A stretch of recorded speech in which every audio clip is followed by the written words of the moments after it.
Livro de Joel, capítulo de número 3, Joel 3. Joel capítulo 3.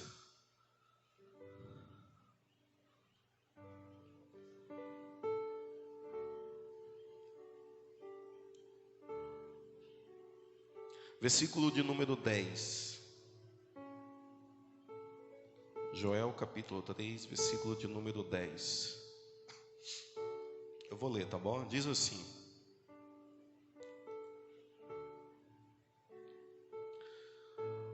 Forjai espada das vossas enxadas e lança das vossas foices, e diga ao fraco: eu sou forte, tá bom? Glória a Deus. Eu vou ler novamente apenas a parte B do versículo, que diz assim: diga o fraco, eu sou forte. Vamos ficar mais bonito? Daqui a pouco você vai entender porque o autor está dizendo para nós dizermos que somos fracos. Mas eu vou dizer assim: diga o fraco. Aí você vai gritar assim: eu sou forte, tá bom?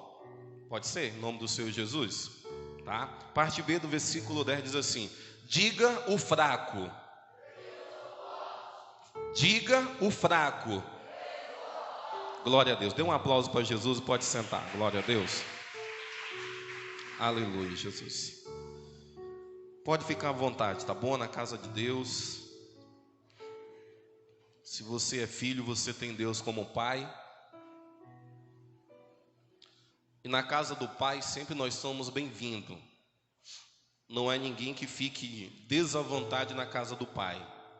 Somente um estranho. Um estranho, ele pode às vezes se sentir incomodado quando está na casa de outra pessoa, né? De outro estranho. Mas quando eu estou na casa do pai, eu me sinto bem-vindo. Até mesmo porque a casa do pai, ela também me pertence, tá bom? Então nós estamos aqui essa noite na casa do pai para receber aquilo que o pai ele tem para a nossa vida. Quantos querem receber aquilo que o pai tem para a tua vida essa noite? Glória a Deus. Nós estamos aqui para receber aquilo que ele tem para nós. E eu sei que às vezes o pai ele tem muitas bênçãos para a nossa vida. Glória a Deus. Quando vem bênção. Eu não sei se alguém já passou por essa experiência, mas é tão bom quando o pai ele chega em casa com um presente para dar para o filho. É bom demais. O filho ele fica alegre, ele salta. Imagine, por exemplo, alguém que sempre quis ter uma bicicleta. Colocar aqui numa criança, ela sempre quis ter uma bicicleta. E um certo dia o pai ele chega com essa bicicleta em casa. A reação da criança é uma reação de felicidade, de alegria, né? Ela pula, ela salta, porque naquele dia o pai trouxe uma benção, trouxe uma bicicleta para ela e ela ficou feliz. Glória a Deus. Então ela recebeu isso com muita felicidade. Mas imagine um dia que o pai ele decidiu ir numa reunião de escola dessa criança e descobriu que essa criança estava tirando notas baixas na escola.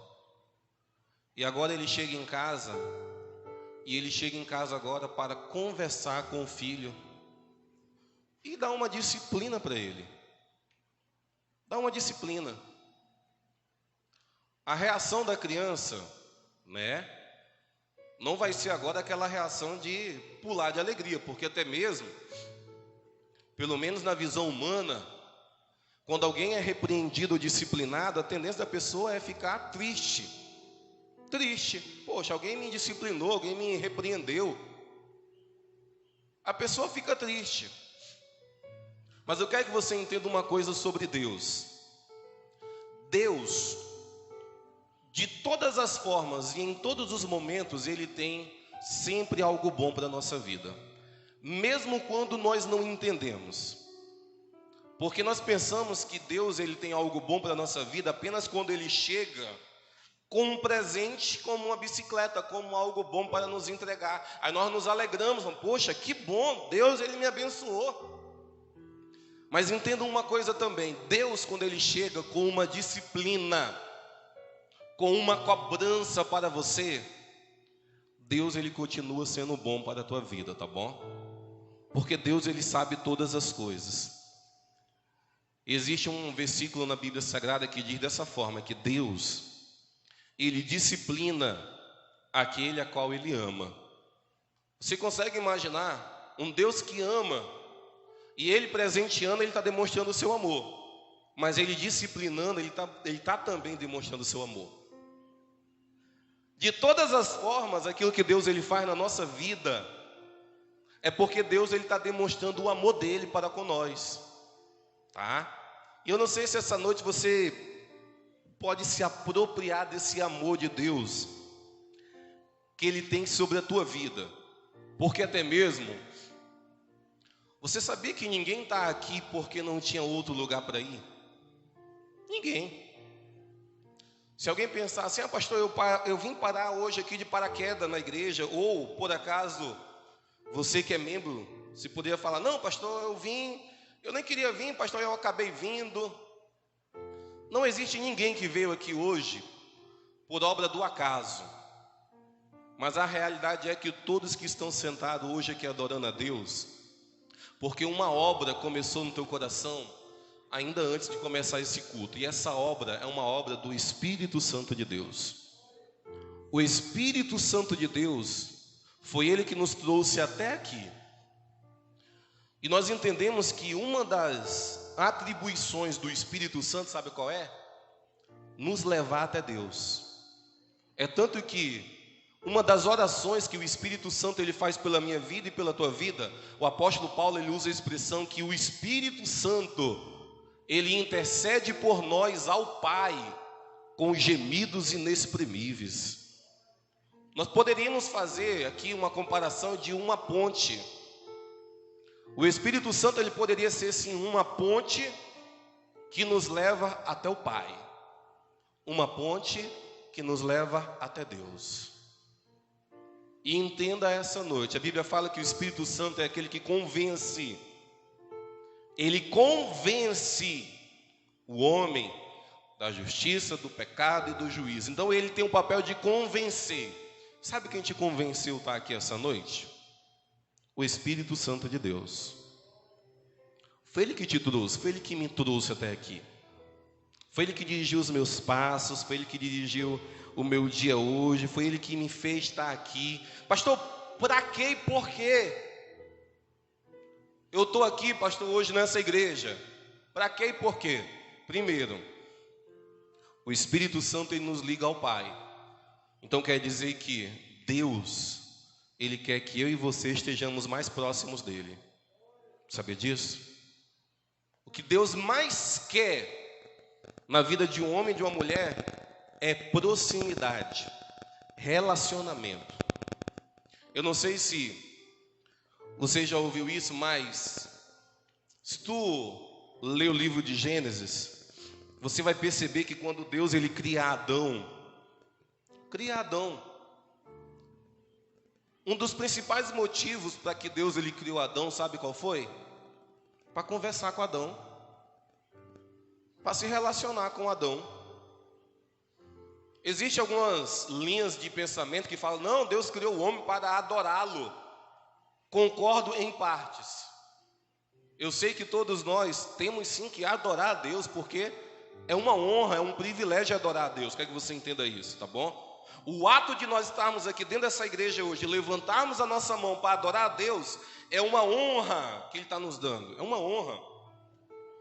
Mas primariamente não foi o porquê que Deus ele criou o homem, porque até mesmo, se você for imaginar, viajar, você vai lembrar que ainda antes de Deus ter criado o homem, já existia milhões e milhões de anjos que o adoravam. É tanto que a Bíblia fala em Apocalipse que existem anjos que estão ao redor do trono de Deus, nesse exato momento, estão ao redor do trono de Deus.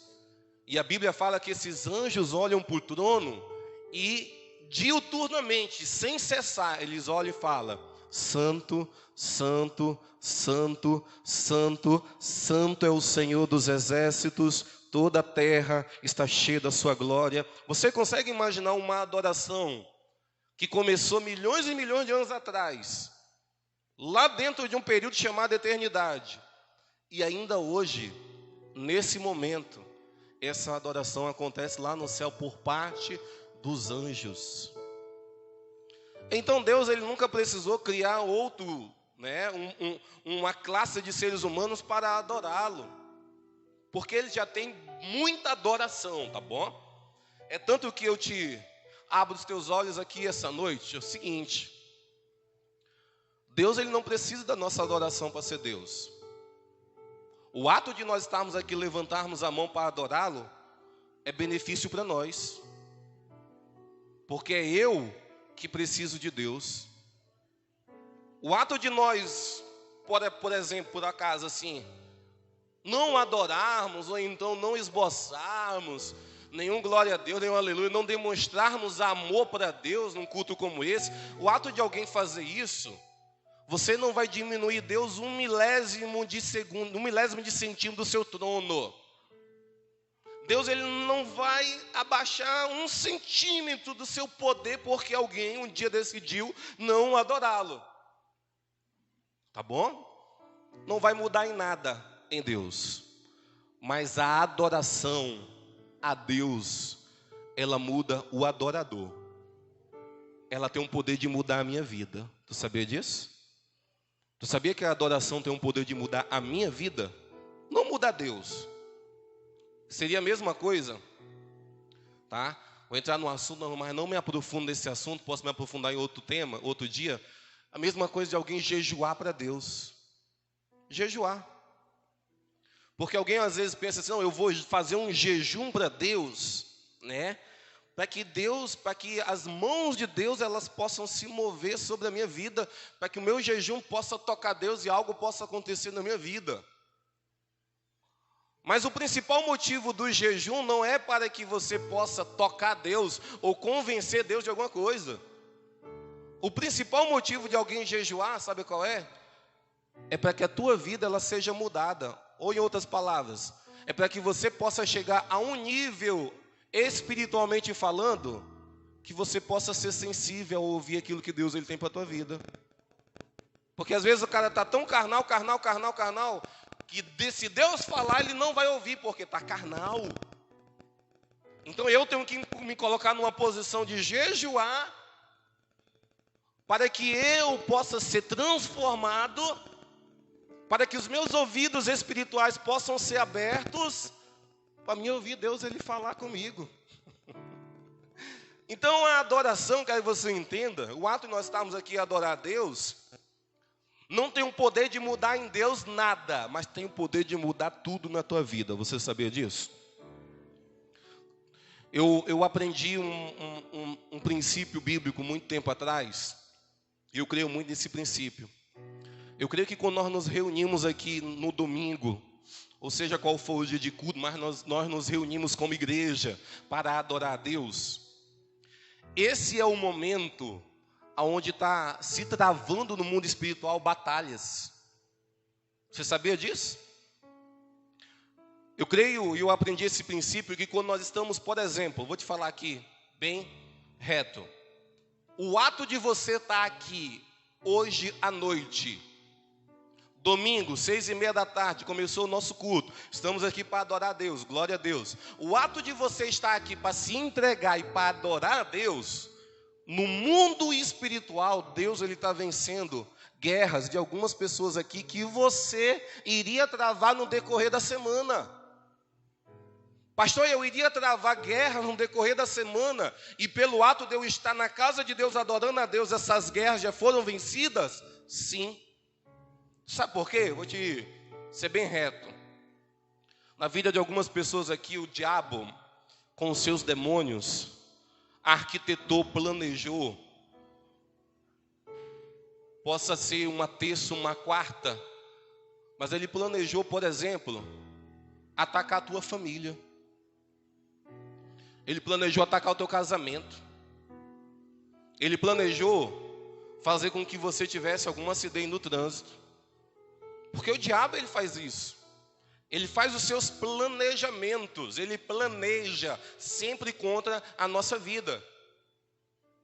E não se escandalize, mas o diabo às vezes, ele tem hora marcada, dia marcado, para fazer alguma coisa de mal conosco. Ele tem. Mas pastor, qual é o poder, pastor, que faz com que o poder das trevas seja neutralizado? É o simples fato de nós estarmos reunidos como igreja adorando a Deus.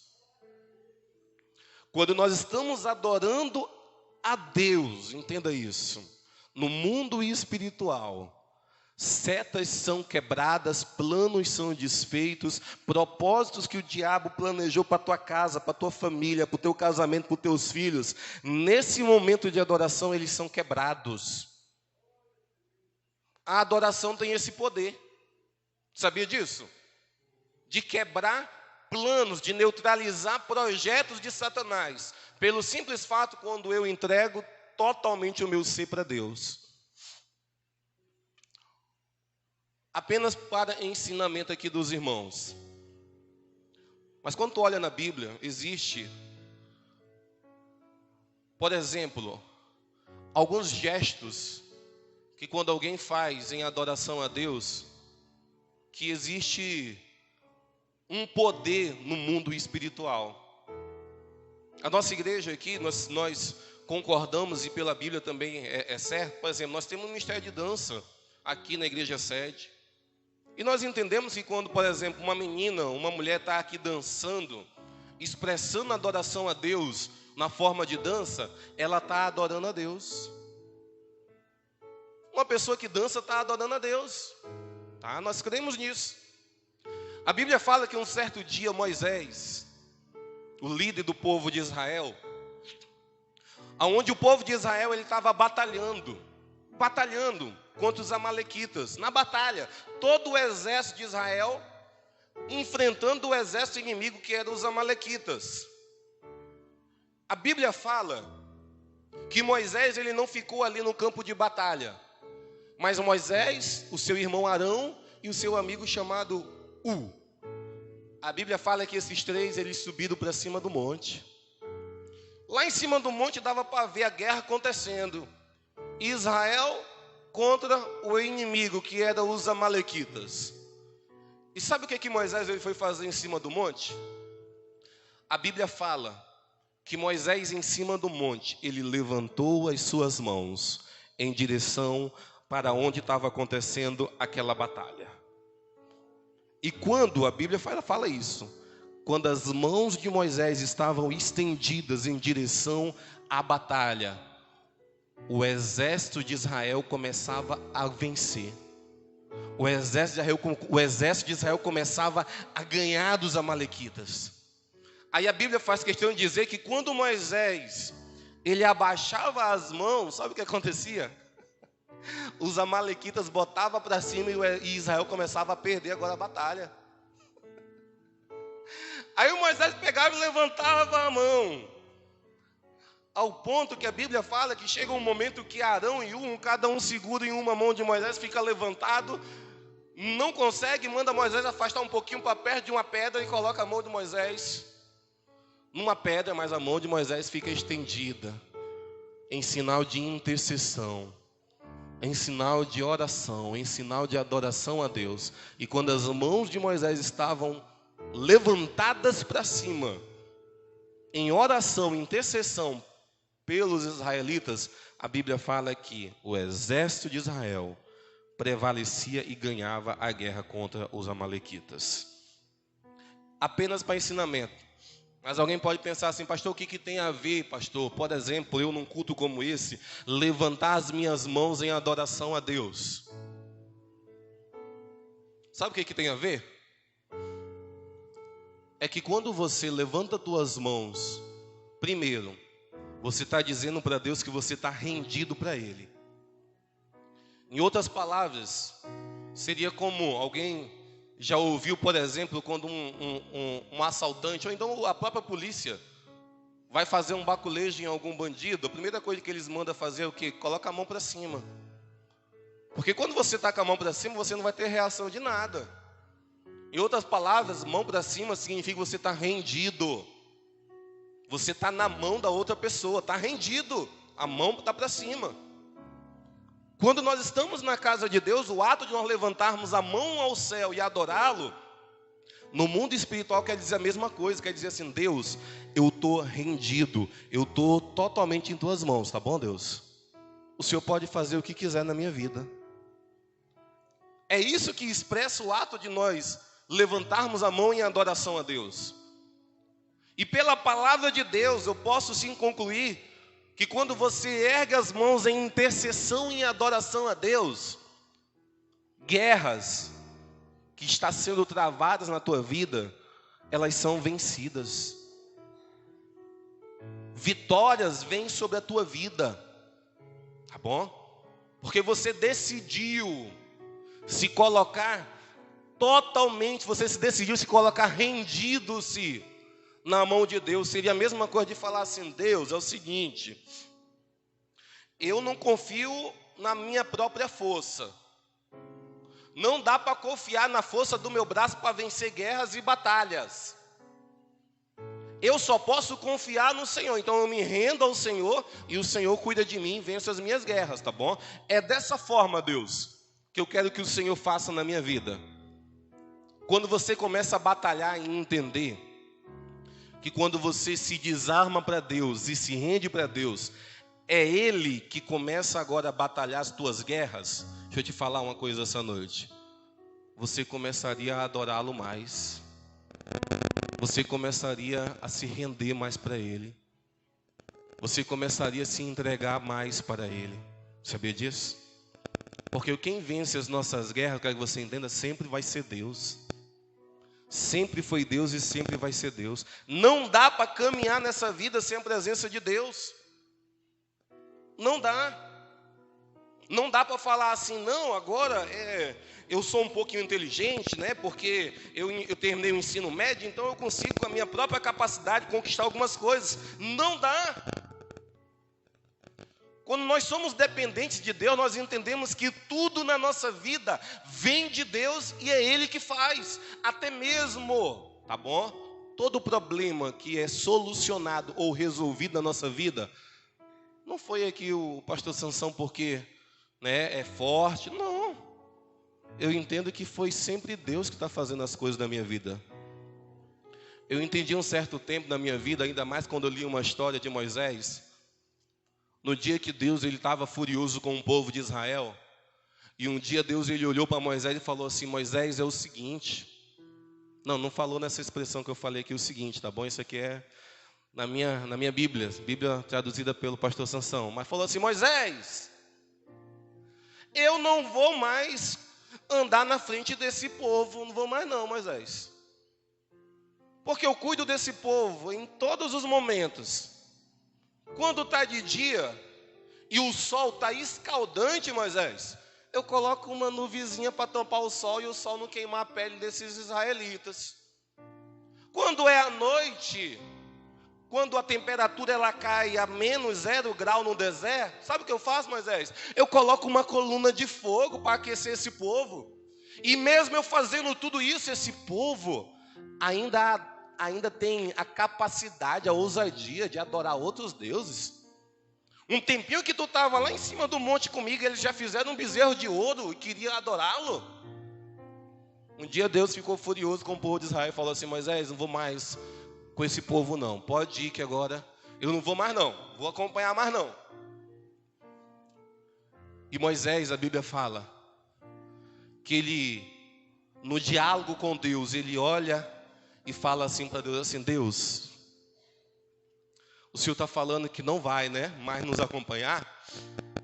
Mas é o seguinte, Deus, se a tua presença, que era a coluna e a nuvem, não for conosco, Deus, nós não arredamos o pé mais daqui, tá bom?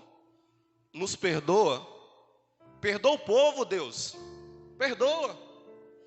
Mas se a tua presença não for, Deus, nós não tiramos o pé do lugar, nós vamos ficar aqui até nós vermos a tua presença novamente. A Bíblia fala que Deus teve misericórdia daquele povo, mas pela atitude e pela fala de Moisés. Porque você começa a imaginar agora um homem chamado Moisés se colocando na frente de Deus e falando: Deus, O Senhor decidiu isso, mas é assim, Deus. Se o Senhor não for, eu não vou. Sabe por que Moisés ele falou isso para Deus? Porque Moisés ele sempre entendeu que tudo que tinha acontecido lá atrás tinha sido Deus. Moisés tinha visto os sinais que tinham acontecido no deserto. A glória foi dada para Deus quando Deus abriu aquele mar vermelho. É tanto que a Bíblia fala que do outro lado da margem do mar vermelho, a irmã de Moisés, Miriam, mais um monte de israelita começa agora a dançar de alegria e glorificar o feito que Deus tinha feito, que era abrir o mar vermelho. O Moisés entendia que tudo que tinha acontecido tinha sido Deus, e ele sabia que se algum período da vida deles, eles agora caminhassem sozinhos pelo deserto, era caminhar e morrer, porque não dá para confiar nas minhas próprias forças, porque não dá para confiar na minha inteligência. Tudo que acontece na minha vida é Deus, tá bom? Sabe o que Deus ele simboliza para mim e para você? O nosso general de guerra. Se você for olhar a Bíblia Sagrada, esse general de guerra ele nunca perdeu uma batalha. Nunca perdeu uma batalha. Esse general de guerra ele é vencedor na Bíblia Sagrada. Sabia disso? E agora pasme com o que eu vou falar para ti essa noite. Ele nunca perdeu uma batalha. Ele nunca perdeu uma guerra. Mas o seu exército nem sempre foi o exército mais qualificado e mais preparado. Todo comandante tem um exército, não sei se você sabe. Existe o comandante, mas existe uma tropa de soldados lá atrás. E se tu for aqui fazer uma comparação, por exemplo, pegar o exército, que é a maior força militar hoje do mundo, o exército dos Estados Unidos, você vai perceber que o general, o sargento, eles são sim pessoas qualificadas e preparadas, mas também os soldados não ficam muito para trás não, até porque os caras são a maior potência militar. Então, os soldados americanos, vamos colocar aqui no naipe, eles são top. São top por quê? Porque eles são reconhecidos como, o melhor exército do mundo. Mas olha só como é que é o exército de Deus. Deus sim, que é o nosso general, ele é o Deus que nunca perdeu uma batalha. Mas o seu exército são em muitos casos pessoas, vou te falar aqui bem reto, pessoas que não têm uma qualificação. Pessoas que não sabem nem ler direito. Pessoas que, aos olhos humanos, parece que não vai dar nada na vida.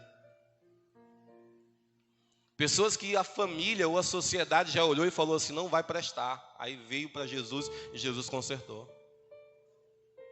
O exército de Deus, nós podemos olhar e perceber que ele é feito de homens e mulheres. Eu vou usar essa expressão, que são fracos. Eles são fracos. Muitos não têm graduação, pós-graduação, muitos não sabem nem ler, muitos aqui, o exército de Deus ele é feito de pessoas improváveis. Alguém que nunca ninguém acreditou, foi para a igreja, virou crente, agora faz parte do exército de Deus.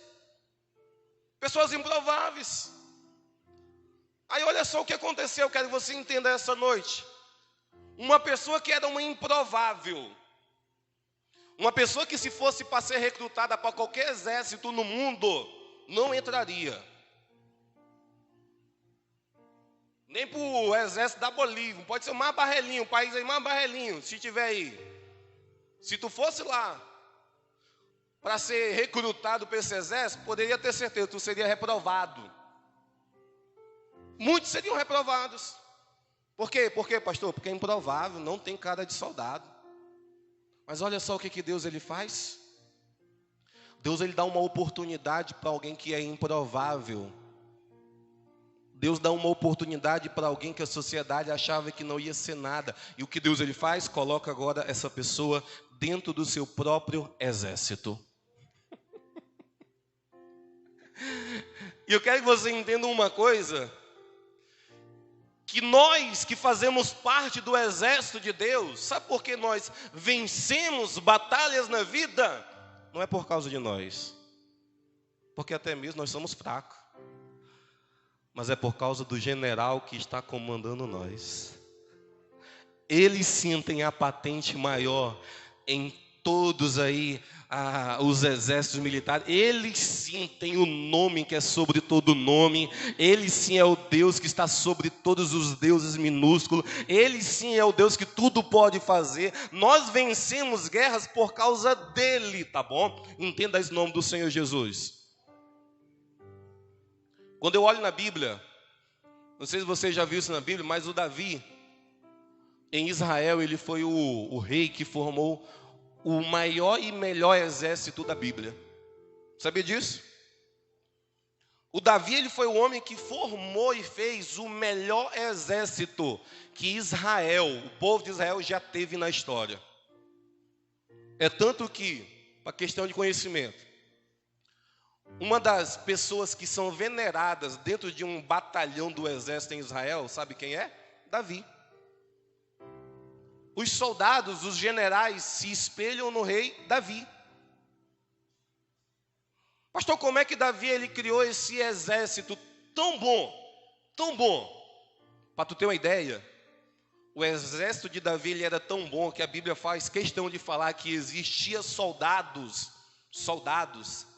que com uma funda e uma pedra, a quilômetros de distância, eles acertavam um fio de cabelo.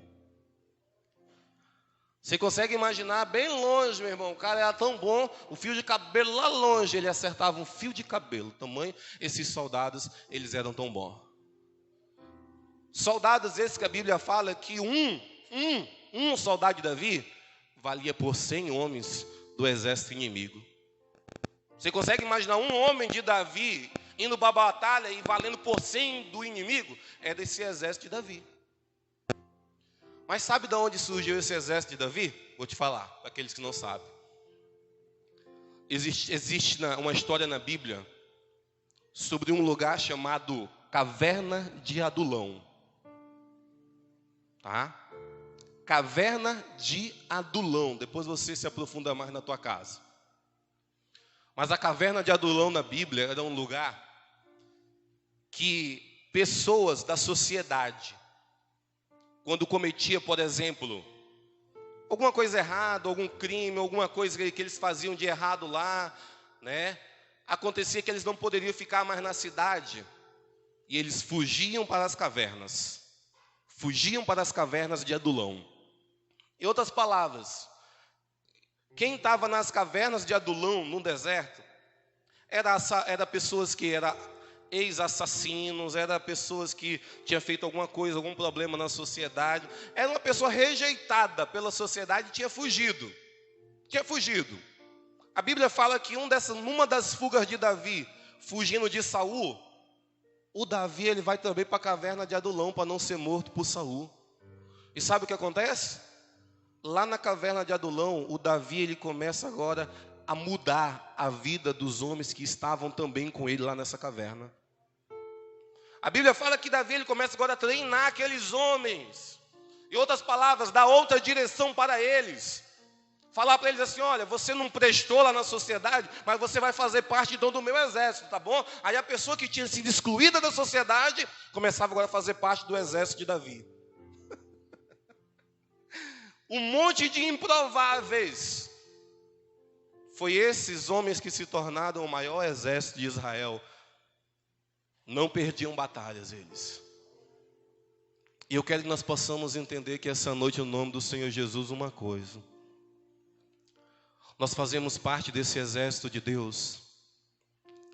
E o ato de as nossas guerras, as nossas batalhas serem vencidas, não é porque eu sou bom, ou porque eu tenho força, ou porque eu sou inteligente. Não. Toda vitória que acontece na minha vida É porque eu faço parte do exército de Deus. É porque eu faço parte daquilo que Deus um dia me deu a oportunidade de fazer. Quer fazer parte do seu corpo, fazer parte da sua igreja. Se eu te falasse que a igreja do Senhor Jesus, ela é o exército que nunca, é o exército mais forte que existe na terra, se chama igreja do Senhor Jesus. Sabia disso? Um exército que, ao longo da história, se você for dar uma analisada na história, sempre tentaram acabar com ela. Sempre tentaram acabar com a igreja. Mas sabe o que aconteceu? Quanto mais perseguia ela, mais ela crescia. Jogaram a igreja dentro dos coliseus romanos com leões ferozes, e os leões vinham e comiam aqueles homens, aquelas mulheres, porque eram cristãos e estavam servindo a Jesus. Jogavam-se igreja, que era os homens e as mulheres do passado, dentro da cova de leões, dentro da fornalha de fogo. E sabe o que acontecia? Não conseguia parar o exército chamado Igreja do Senhor Jesus. Existe um historiador que não é crente, chamado Flávio Josefo, que viveu nesse período quando Jesus esteve na terra, e ele viu um pouco da perseguição que a igreja sofreu no meio da história.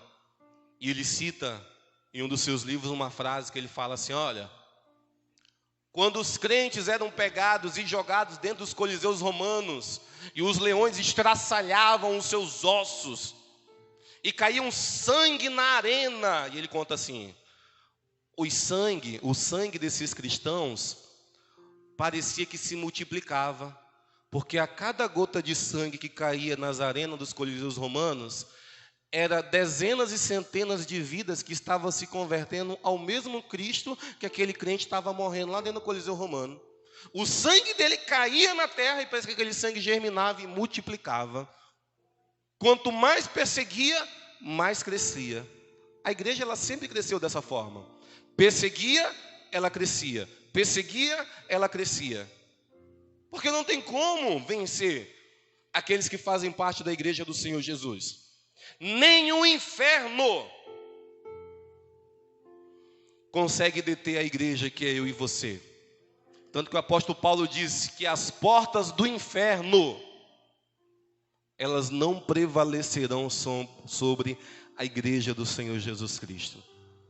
Eu não sei se você pode tomar posse da palavra de Deus, porque eu sei que tem crente tonto, besta, não toma posse de nada. Tem aqueles caras que vem na igreja e fica só igual um pombaléus olhando e não toma posse da palavra de Deus e sai por aquela porta e vive a vida da mesma forma que está vivendo e não tem mudança em nada. Pastor, por que o senhor fala isso? Porque um lugar como esse daqui é um lugar para você tomar posse daquilo que a palavra ela fala para a tua vida.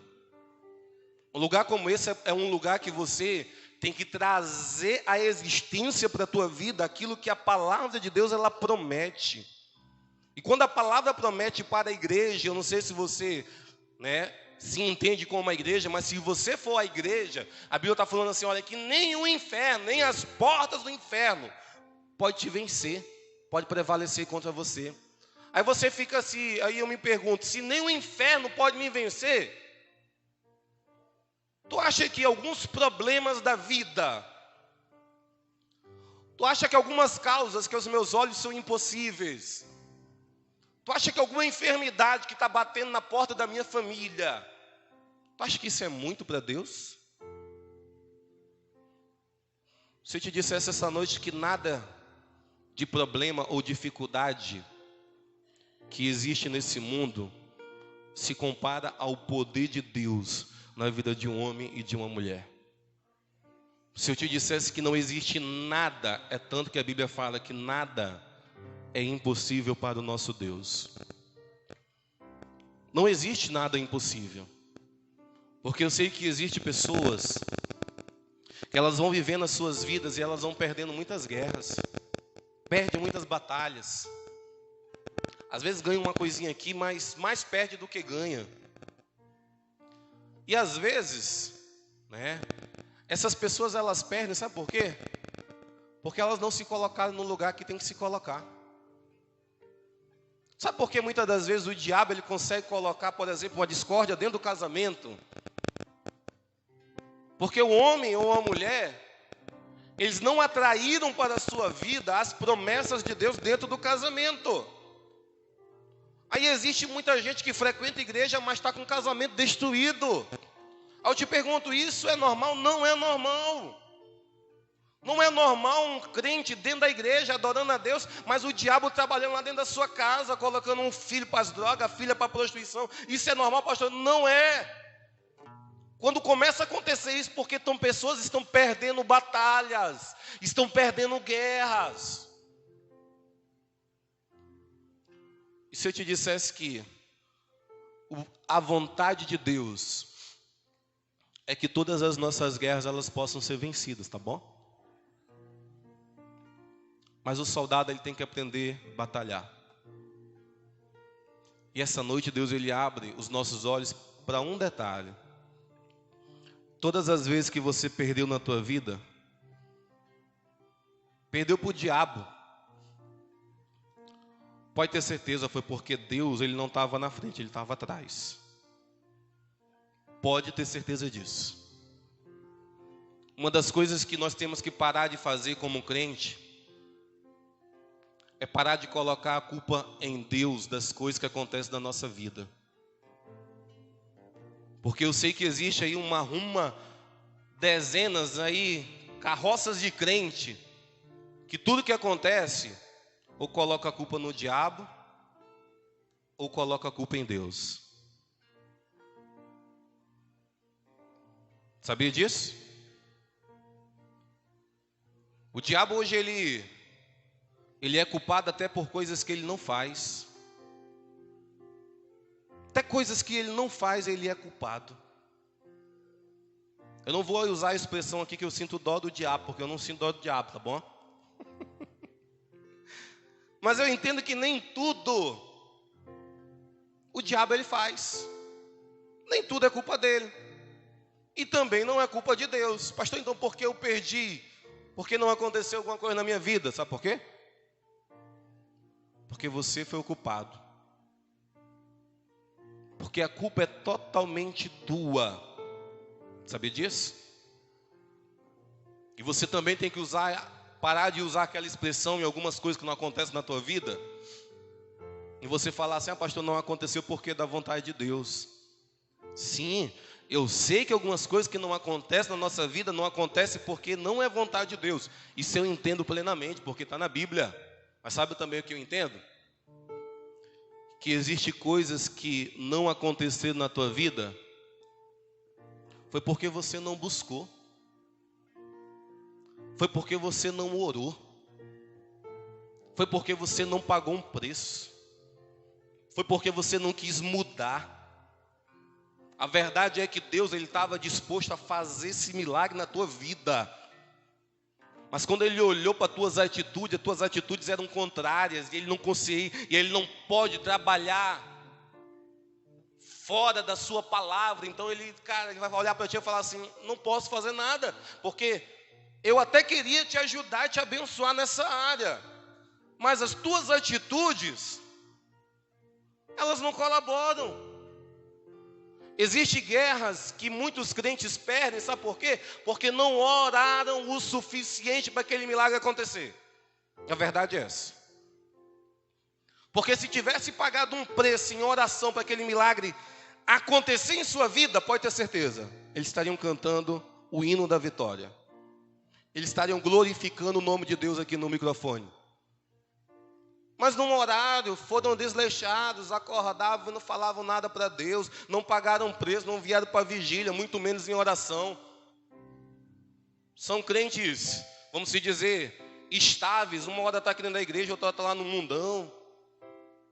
Não tem uma maturidade de servir a Deus fielmente. E olha que existe um bocado, essa é a verdade. Pessoas que estão dentro da igreja, mas têm mente de criança. Pessoas que estão sentadas nas cadeiras da igreja, mas não têm um compromisso verdadeiro com Deus. vê a vinda à igreja apenas como, meu esposo vai, minha esposa vai, meus filhos vai, então eu vou lá também. Se eu te dissesse que a salvação ela não é por grupo e também não é coletiva, se eu dissesse que a porta do céu ela é estreita e que nessa porta entra um de cada vez, e que o pai não vai conseguir salvar o filho, nem o filho ao pai, nem o esposo à esposa, que um não consegue salvar o outro, mas a salvação, somente eu consigo me salvar. Quando algumas pessoas começassem a entender dessa forma, pode ter certeza, aceitariam o desafio de viver uma vida para Deus aqui nessa terra. Sabe por quê? Porque usa a frase que na sociedade usa: cada um responde pelo seu CPF. Eu não vou responder pelo CPF do outro, não. Eu respondo pelo meu. Quando nós falamos em questão de salvação em igreja, é da mesma forma. Cada um responde pelo seu CPF. Cada um responde por si diante de Deus. Aí nós queremos vencer guerras e batalhas. Mas nós temos que entender uma coisa. O exército que Deus ele tem levantado nessa terra, primeiro, é um exército fiel ao seu general. Pastor, é um exército fiel ao seu general? É. Pode ter certeza disso. É um exército que ele reconhece a sua fraqueza, reconhece que é fraco, reconhece que não dá para vencer sozinho. Mas o seu general que está lá na frente, ele fala: não, meu general ele pode todas as coisas. E eu sou fiel a esse general. Esse é o perfil de soldados que estão dentro do exército de Deus hoje nessa terra. E deixa eu te falar, esses soldados que estão dentro desse exército, que são fiéis a esse general, pode ter certeza, guerras são vencidas na tua vida pela tua fidelidade a esse general que é Cristo Jesus. Eu quero te ajudar a vencer guerras nessa terra. E se eu te dissesse que é apenas você sendo fiel àquele que está na frente, nós poderíamos usar o Moisés de novo. É só você entender o que o Moisés entendeu, que não dá para andar nessa vida sem a presença de Deus. Não dá. Se você ir e dobrar a esquina ali sem a presença de Deus, o diabo ele te mata. Sabe por que o diabo não conseguiu tirar a vida de pessoas? Primeiro, que a misericórdia de Deus ela se renova a cada manhã. Mas segundo, é porque esse general ele sempre está na nossa frente. Esse Deus ele sempre tem guardado e tem cuidado de nós. É por isso que o diabo não consegue tocar em soldados da igreja do Senhor Jesus. E eu não sei você, mas é bom fazer parte desse exército. Um dos arrependimentos que eu tenho, sabe qual é? É de eu não ter entregado a minha vida para Jesus o quanto mais cedo. Eu me arrependo porque eu tive que me arrebentar todinho na mão de Satanás em algumas áreas da minha vida, para depois eu encontrar Jesus. Jesus ele sempre me chamou. Eu falo isso por experiência minha. Até mesmo quando eu estava na mesa de bar, eu sentia o Espírito Santo me chamar. Nunca foi por falta de chamado de Deus que eu não vim antes, mas foi pelas minhas escolhas e decisões. Me arrebentei todinho na mão de Satanás. Vim quebrado para a mão de Deus. Mas esse Deus, ele é o Deus das oportunidades. E é o Deus que sempre dá uma nova chance para o homem e para a mulher. Ele me deu uma nova chance e eu aproveitei. E sabe o que aconteceu? A minha vida ela foi mudada. Porque fazer parte desse exército transforma a vida.